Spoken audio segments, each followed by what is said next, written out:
Welcome back to my channel. If you want to watch more anime, join my WhatsApp channel. The link is in the description. The story begins as a powerful and brave adventurer makes his way through a dungeon. His name is Rent, and his mouth nearly drops to the floor when he encounters a terrifying winged monster with sweet-looking biceps. This thing looks insanely powerful as we see that it has a mouth inside of its other mouth when it screams. Rent has never been more terrified in his life, and just now realizes that he will not be able to survive this encounter. The giant Digimon-looking beast makes its way towards our hero, so he can't stop shaking. He can't believe this is happening to him as he thought he was going to achieve his goal of becoming a mytho-class adventurer. That goal is probably going to get way harder though, as the beast bites down on him with all two of its mouths. Sometime later, Rent is surprised to find that he's still alive. But that surprise doesn't nearly compare to the bone-rattling shock he feels when he sees that he is somehow just a skeleton. The disbelief rattles him to his very empty core, and he screams in horror over what he has become. A look into the past shows a time when our brave protagonist still had flesh and organs. This guy has no clue what's coming, so he is super optimistic to start another great day as an adventurer. It's seriously early in the morning, typical for adventurers, but he thinks about how lucky nobles and scholars are since they can sleep in late. Waking up early is going to be the least of this guy's problems, and he explains that he's a low bronze class adventurer. He was born and raised in a town way too small to be on a map and travels through it to get a job. These jobs are provided by the Adventurers Guild, and they're given based on an adventurer-specific rank and skill. The guild probably does it this way so stupid adventurers can't mess it up and get themselves killed or turn into undead skeletons. There are a ton of jobs ranging from awesome monster extermination to lame material gathering. Some boring-looking dorks call out to our boy, and Rent explains that he will be going back to the labyrinth because there aren't any good jobs. These lazy degenerates can't understand how Rent can work so much, and they run off to play Fortnite. Rent explains that while most adventurers like to party up, he remains solo. It's not for any cool Lone Ranger type of reason, though. It's because he simply isn't very good. This guy's been adventuring for 10 years now, but he's still only bronze, which is the second lowest rank. He makes a living selling stuff from cautious jobs he takes, but he is very frugal. This guy lives a pretty dull life as he tries to be conscious of every move he makes.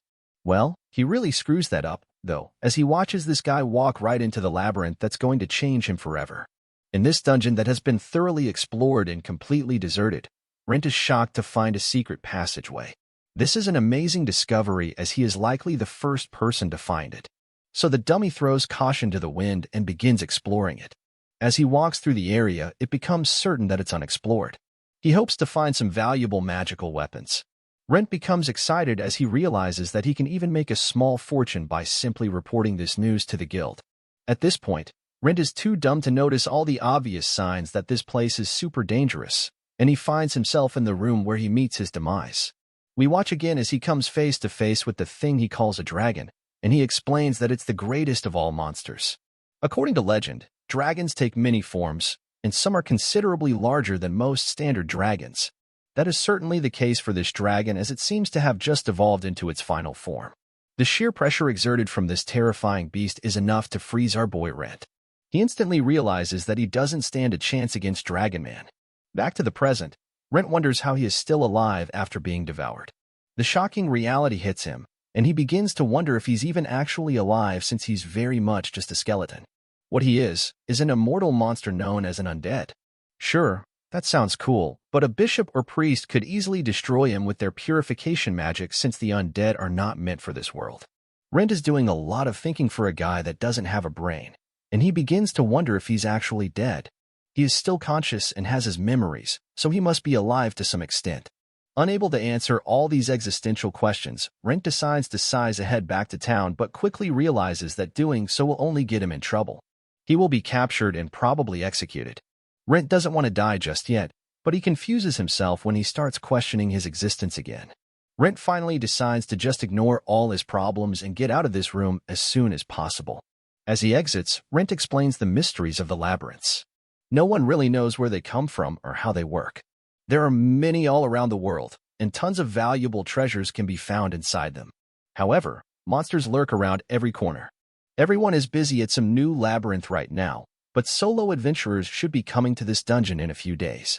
Rent plans to ask them for some advice on a situation but quickly realizes that he will have to learn how to talk without a tongue. Just then, an actual skeleton monster appears, and Rent prepares to fight his twin. He can't even really move properly as he feels so heavy and determines that it must have something to do with his lack of muscles and all the other stuff non-dead people have. He was pretty weak already as a human, but now it's way worse. These skeletons were actually pretty easy for him to defeat as a human, but he can't even raise his sword without falling now. Rent freaks out as he is totally vulnerable, but the dumb skeleton is even worse than he is. Rent realizes that he can't use any fancy sword techniques considering he's just a bunch of floating bones, but he remembers that he can use spirit energy. Luckily, it works even though he isn't really a human anymore, and he uses it to buff up his physical abilities. With his attack power raised, Rent absolutely destroys his opponent's skull, but he gets shocked when the thing starts to glow. He realizes that he just recovered the spirit energy he just used and wonders what could be happening. A look into the past shows some chick teaching Ren a thing or two about monsters. They have a mysterious trait with time and experience. They evolve into greater things. This is true for humans as well, since they grow with training, but monsters are on another level. She uses skeletons as an example. Usually, skeletons simply remain skeletons, but on rare occasions, they evolve into ghouls. This is known as existential evolution, and Rent gets an idea. He thinks about how ghouls are also undead, but they sort of resemble humans since they have flesh. If he can somehow become a ghoul, then all he will have to do is wear robes and masks so that he might be able to return to town without people being terrified of his bones. Rent finds some optimism as his new goal now is to defeat monsters in the labyrinth and become a ghoul. Back in town, we see that Rent's friend is disappointed that he never came, so she will just make dinner for herself. Back in the dungeon, we see that Rent is putting in work as he has already defeated 5 skeletons. He has gotten his mobility back and learned that light from his defeated enemies heals him. Because of it, he can use spirit energy during every battle. Rent decides to find some stronger monsters and finds a slime. They are still considered weak, but they are not to be underestimated. Physical attacks are not as effective on these types, but Rent doesn't have the ability to use offensive magic. All he is capable of is starting fire, not suitable for battle, so he decides that he must attack with his sword anyway. There are really only 2 ways to defeat a slime, and that is either by piercing its core or by breaking it apart until it can't regenerate. After dodging the slime's attack, Rent counters and is shocked to see that he did it. He determines that he just got lucky by striking its core but doesn't question his victory and takes a magic stone as his prize. He then collects the slime mucus to be sold later since it's used as a cosmetic to make ugly people less ugly. At the guild, 2 people discuss how some newbie has been looking for a party to join. They were going to recommend that she party up with Rent, but he hasn't been around lately. The newbie was pressed for money though, so a guild member recommended that she go to an easy labyrinth to find treasure and materials. She didn't know it, but this labyrinth is the same one Rent is in. In the labyrinth, Rent explains how he doesn't feel things like sleep or hunger, which is fine since anything he eats would probably just end up going right through his bones. He has been fighting nonstop too, but it's becoming clear that existential evolution takes a long time. His physical abilities have come back though, and he can use Manitil. What's most surprising though is that he can still use his divinity despite being undead.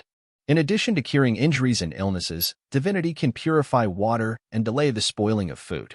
Rent uses it to make some bread last for 3 more days and hopes that he will have a normal body that needs to eat bread by then.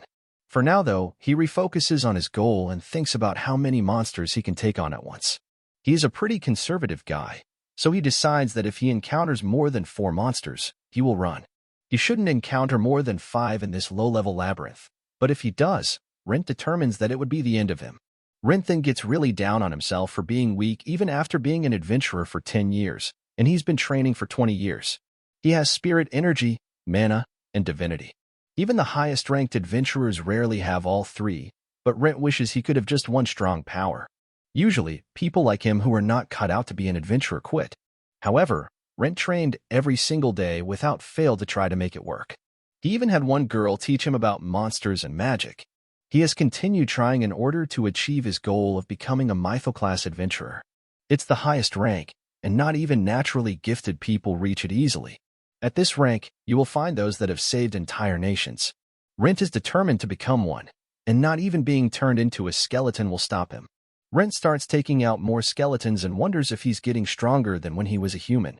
He eventually takes out another slime with ease and becomes certain that he's getting stronger. Rent collects some more slime goo but stops when the light comes out of it. This time is shockingly much more different than the others though as his body begins to change. Muscles form all over his body, and hair bursts out of his skull.